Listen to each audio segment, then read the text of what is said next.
¿Qué tal? Muy buenas noches. Te saluda Genaro Lozano. Bienvenido a Foro Global, el espacio de Foro TV especializado en temas internacionales. Es noche de conversaciones globales y en esta ocasión me honra que me acompañe el señor Peter Maurer, el presidente del Comité Internacional de la Cruz Roja. Vamos a hablar sobre el trabajo del Comité Internacional en México y en otras partes del mundo, la ayuda humanitaria que da y muchos otros temas. Así que ya lo sabes, acompáñanos durante los próximos 30 minutos. Esto es Foro Global y comenzamos.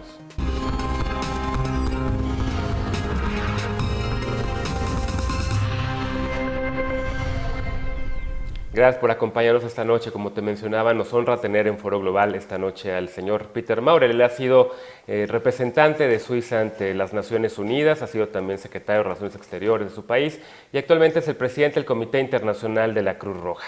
Peter Maurer, welcome to Foro Global, welcome to Mexico. It's such an honor to have you with us. Well, thanks a lot for having me in your show. I always start with personal questions. I recently had Malala at the show, and I also, of course, asked her some personal questions. And for you, you have held the most important diplomatic positions at the Swiss government. You've been representative of your country to the UN, and of course, also Minister of Foreign Affairs. What drove you? What moved you to become a diplomat and to represent Swiss in the world? Well, since being a young boy, I was interested in international relations. I studied a lot of history book. I studied history of international relations, and this is what got me passionate. And I studied afterwards law and history, and somehow it was a logical consequence that I tried to become a diplomat of the country I'm from.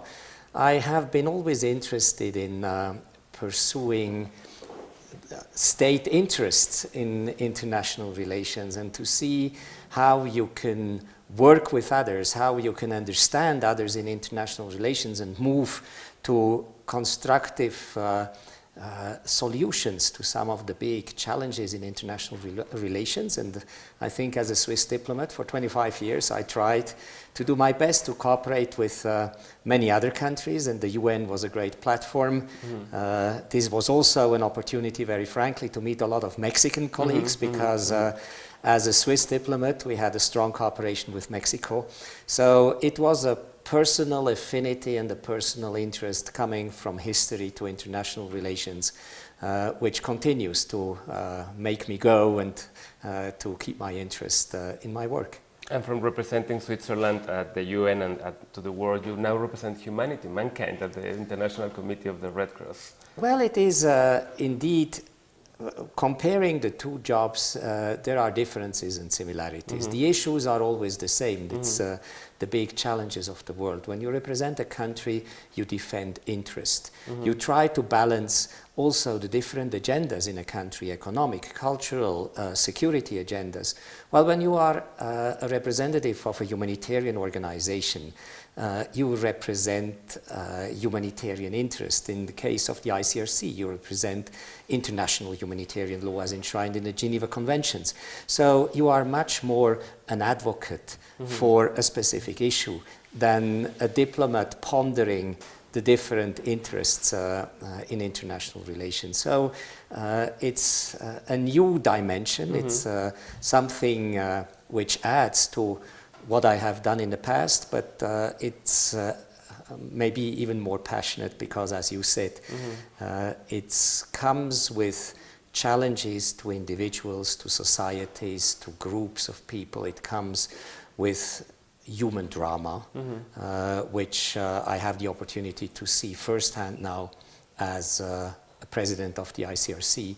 It's much more touching in terms of your personality, what I experience today, than being sort of a slightly detached diplomat which discusses interest documents, commas and words in international relations. Yeah, in Mexico, the Red Cross is the Mexican Red Cross. It's an institution with a very high reputation. Mexicans love the Mexican Red Cross, and every year we see some of the volunteers asking for donations from people. And of course, if someone has an accident, if there is a natural disaster, one of the first institutions, along maybe with the Mexican army that we see on the streets, is the Mexican Red Cross. Why don't you tell us a little bit the difference between the Mexican Red Cross and the International Committee of the Red Cross, and then we'll talk about the work of the International Committee in Mexico, because people usually don't know that.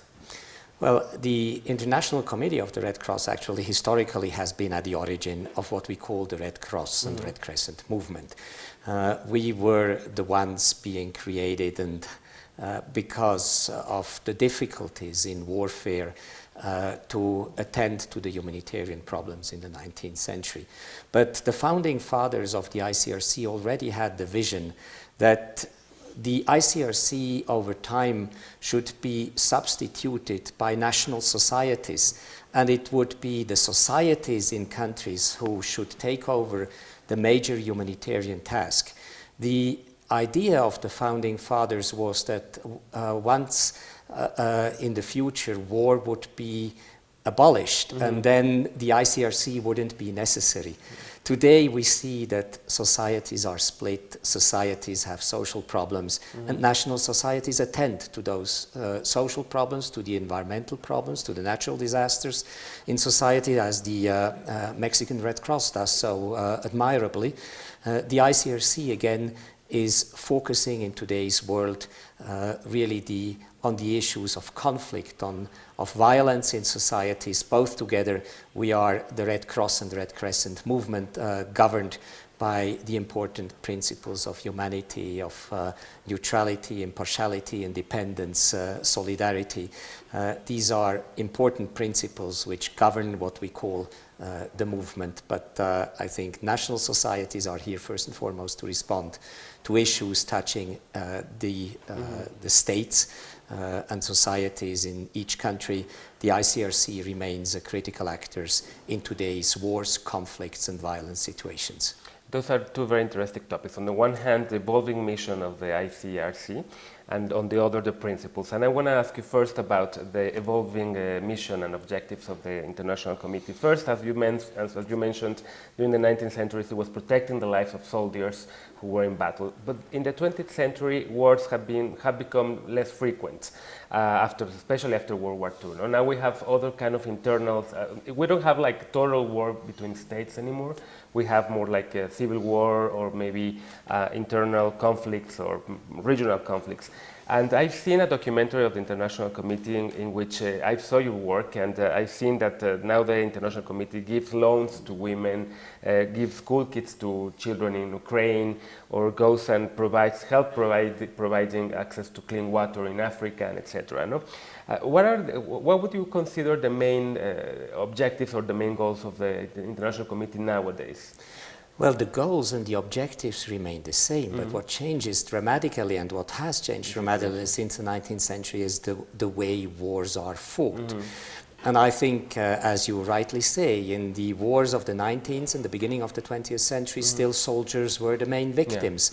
Still in the First World War, the soldiers were the victims. The civilian population was less affected by the warfare, except for some of the outrageous uses of chemical weapons, and as we know, during the First World War. But this changed with the Second World War. Civilians became the main objectives and of attention of a humanitarian organization, and this trend has continued unabatedly to today.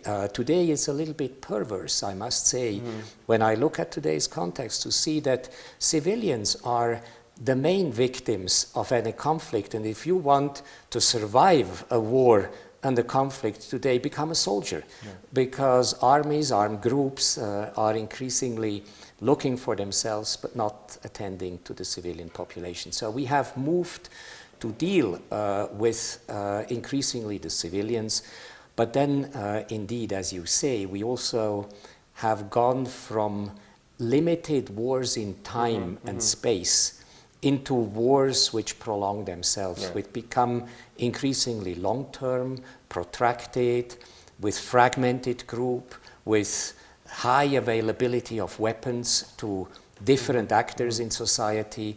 Crime and warfare intermingle.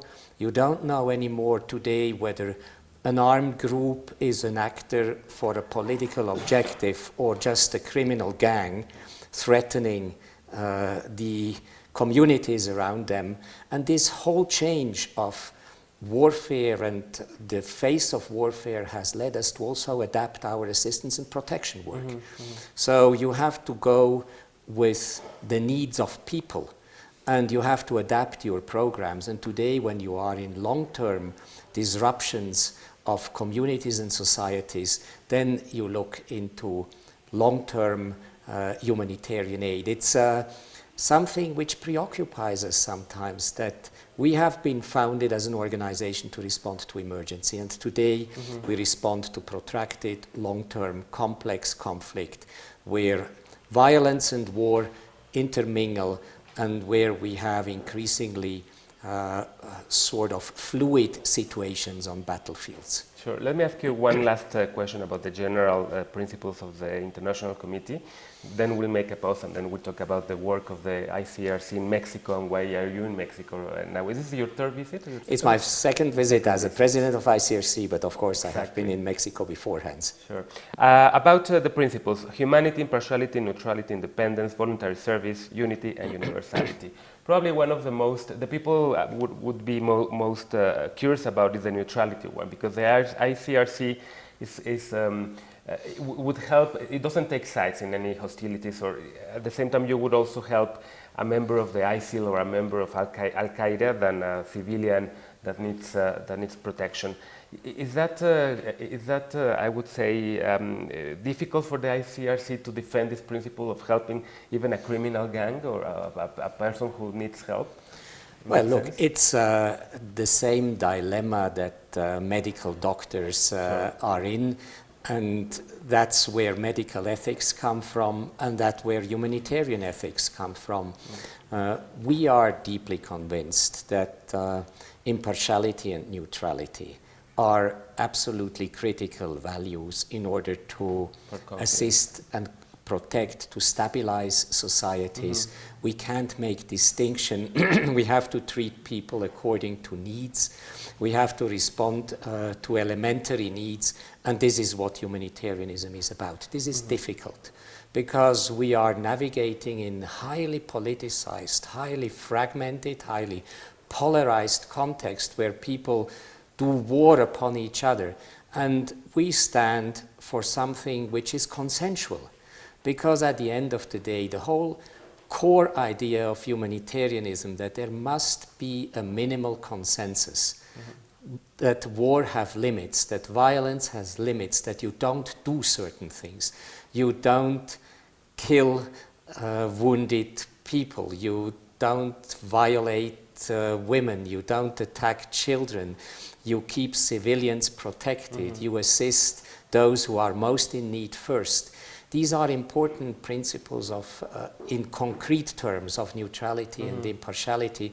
It's difficult, it's a continuous fight for us in the struggle to convince the belligerents in today's warfare, but also in the past warfares, that these are principles to absolutely uphold, and international humanitarian law is representing this minimal consensus which is needed in order to maintain humanity in a society.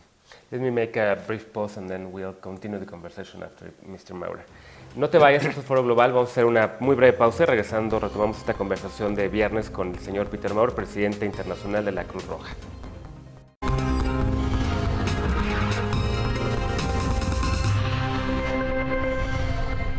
Muchas gracias por continuar con nosotros en Foro Global. Esta noche estamos conversando con Peter Maurer, el presidente del Comité Internacional de la Cruz Roja.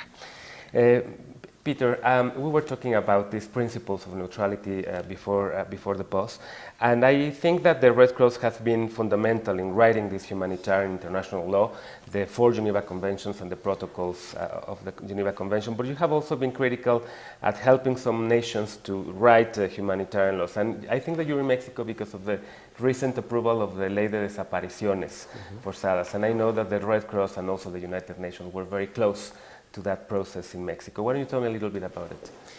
Well, one of the big tasks over the last couple of years with regard to Mexico for us strategically was to see whether some of the lessons learned in conflicts and wars in which we have been active over the last 50 years, and some of the issues which were recurring in conflict could be productively used to address issues in societies which may not be at war, but still have a higher level of violence and are recurring key issues. And so missing people in Mexico, in the whole region of Central America and the Americas as a whole, has been of concern to the ICRC for quite some time. We have been active in the wars and conflict in Salvador, in Central America, and we have been active in Colombia, and we have, and today we are engaging in Venezuela. So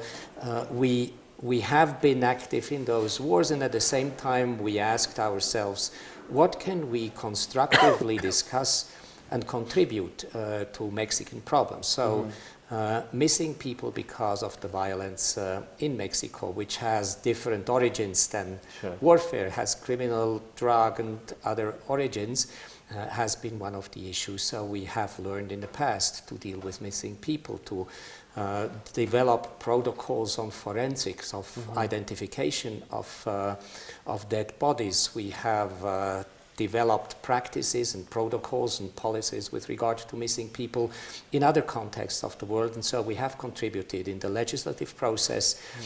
We have been heard by senators, by the parliament in Mexico, by the administration, by all parts of the administration preparing the law. We have given technical input, and we have shared knowledge, and we are very happy, of course, that some of these best practices have now been reflected in that law, which obviously is a compromise, is a political compromise to which ICRC has nothing to say.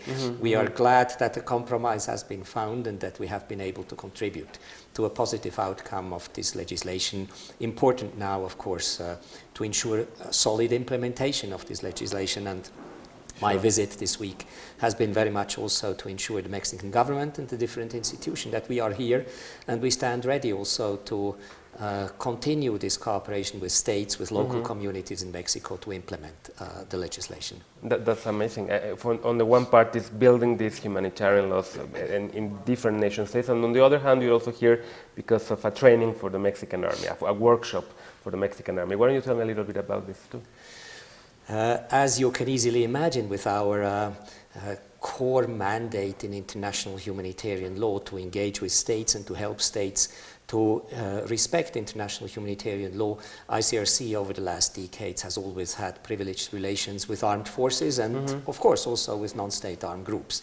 But we have whole training programs with armed forces, most of them of course involved or closer to conflict than the Mexican army is, but we have developed a very good program of teaching international humanitarian law, teaching the trainers, training the trainers in international humanitarian law, and we are increasingly interested to develop also a productive operational dialogue with the Mexican armed forces to the extent that these armed forces are also become a mandate in upholding public order and using force in upholding public order. So these are issues that the ICRC has worked a lot, again internationally, and where we are very much interested, and we found also interested interlocutors in Mexico to dialogue with us, you know, at the same time that ICRC is very much conscious that this is a sensitive dialogue. And the use of force is always sensitive in war, but also in context of public order, and our confidentiality and our way of engaging with armed groups has very much shaped our practice, and I think is very much welcomed here in Mexico. We are grateful that the Mexican Armed Forces are hosting this workshop where we bring armies and generals and commanders from almost 100 armies together here in Mexico to discuss very practical issues of application of international humanitarian law. Wow. Besides working with Mexican authorities, besides giving this workshop, what else is the ICRC doing in Mexico? Well, increasingly, of course, we are supporting the Mexican Red Cross, and here again we are looking at specific areas where we have skills and competencies and where the Mexican Red Cross is responding. In the last earthquake, for instance, ICRC has a big family reunification program because our of our mandate in conflicts, and in conflicts people are separated. Here again, after the earthquake, we supported with our family reunification specialist, with our dead body management specialist, the Red Cross, but we are also engaging with the Red Cross to respond to the migration flow, to the humanitarian impact of migration, to the humanitarian impact of violence, to trying to find interesting and innovative ways of how we can strengthen communities. Here again, we are not a big operational agency, but we engage with the Mexican Red Cross in order to share our experiences from other parts of the world in order to make it more performant and more accurate response here in Mexico. We start to have ourselves some delegates in the field in the north, in the Acapulco region, so we are increasingly engaged also to respond to the large sort of area of issues, from migration to missing people to the violence in society and to stabilizing communities. Talking about migration, I saw a recent interview with you, and in which you say that you don't like to talk about a migration crisis, that you prefer to talk about a political crisis and a lack of political solutions. Can you say a little bit more about it? What do you mean by that? And probably if we can link that to the proposal of Donald Trump, the president of the US, to build a wall between Mexico and the US as a response to this, as he would say, migration crisis. Well, look, as ICRC, we are first and foremost concerned by those people who are forced to go away from their homes and who suffer from humanitarian problems as they migrate or they flee from either violence, conflict, injustice, human rights violations, or from economic disparity, which doesn't give hope and perspectives to communities. So we are concerned about those vulnerable people. And we think it is important to assist and protect these people, to stabilize at front lines and as early as possible these people, and to make migration not a burden for them, but to mitigate some of the negative impacts. That's core. What I am very much concerned is that when I listen to many politicians today in Europe, in the Americas, in Asia, is the loss of perspective on where the problem is. We have 250 million people worldwide who live outside their countries. Most of them are happily living outside in regular migration, and these are not problematic cases. Migration is a great opportunity also for exchanging, for societies to become more differentiated, to get inspired by others, and I think we should build on this positive momentum. We have irregular migration, people needing to flee, they need protection, and I think I'm concerned that the big issues are not at the borders of the northern wealthy countries.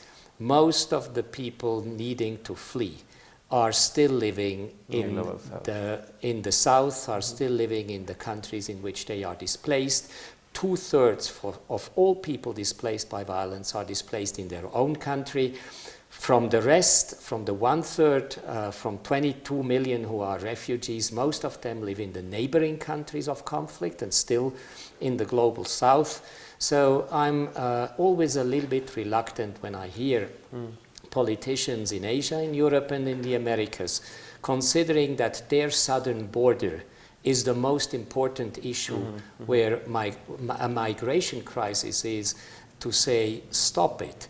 I mean, 1, 2, 3, 4 million migrants more to come to Europe is really not a problem for a society of 360 million wealthy Europeans.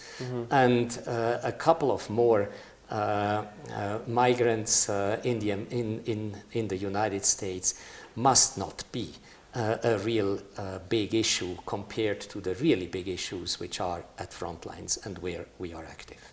Sure. How is the relationship between the ICRC and the government of President Donald Trump? I know that the ICRC gets funding by governments, and it's over 80% of its budget dependent on governments.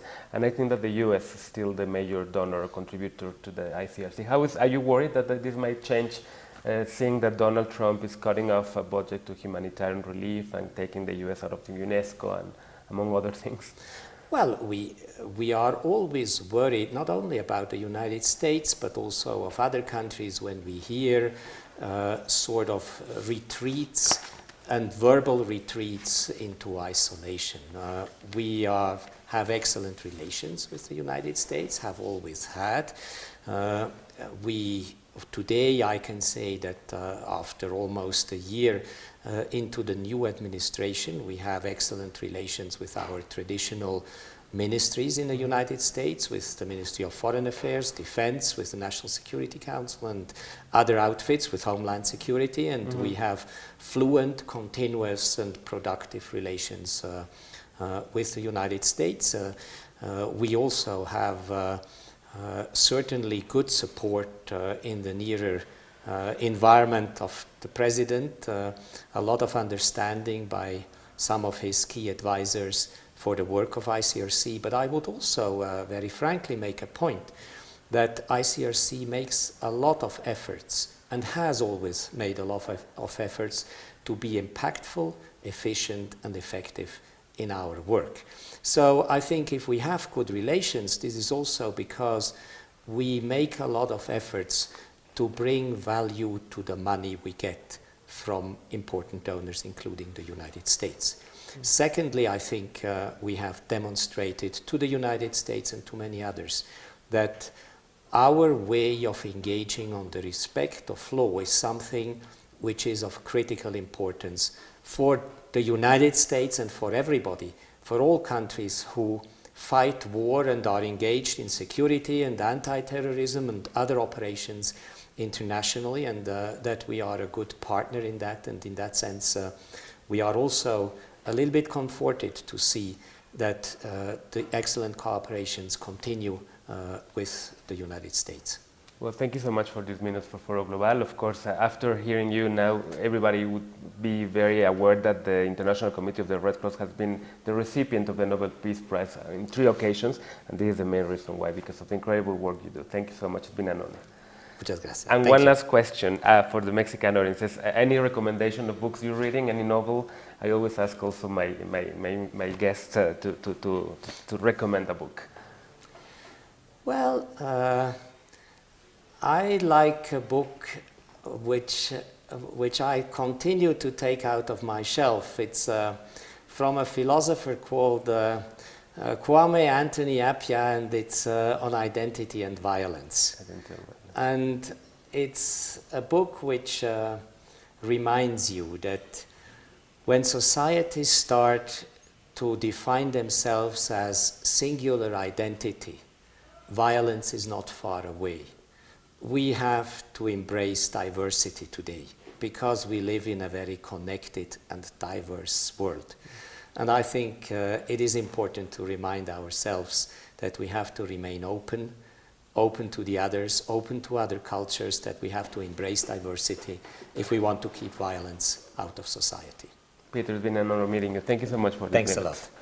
Pues ahí está el tema. Muchas gracias por habernos acompañado esta noche en Foro Global. Te invito también a que te unas como trabajo de voluntario o voluntaria en la Cruz Roja Mexicana. Siempre depende, por supuesto, de la capacidad de la gente que va y ayuda a esta organización también aquí en nuestro país. Te invito a que nos acompañes el próximo domingo en una emisión de Sin Filtro a las 11 de la noche y el próximo lunes aquí ya de vuelta en Foro Global. Soy Genaro Lozano y por lo pronto te deseo muy buenas noches.